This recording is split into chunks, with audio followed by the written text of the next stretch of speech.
Una po sa ating mga balita, may surrender feelers na umano si dating Ako Bicol Representative Zaldi Co.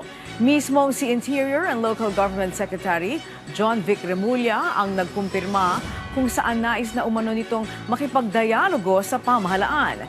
Ayon kay Remulla, idinaan ni Co sa kanyang mga kakilalang pare ang surrender feelers, gayunman nilinaw ng kalihim na hindi pa beripikado ang impormasyong ito.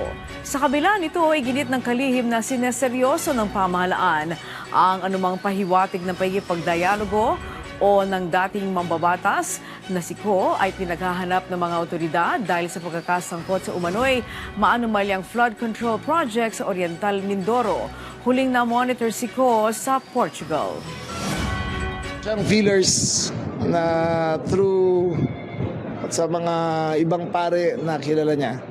So, mga pare na kilala niya. When you mean feelers, Not exactly. Parang nagpapakonect na gustong ng dialogue sa amin. So, pero of course, that's not verified. Parang nagsabi pa lang, sinabi ng kaibigan na pinaparating. So, siyempre we take them seriously. Yung gusto makapag-dialogue, kakausapin namin yan.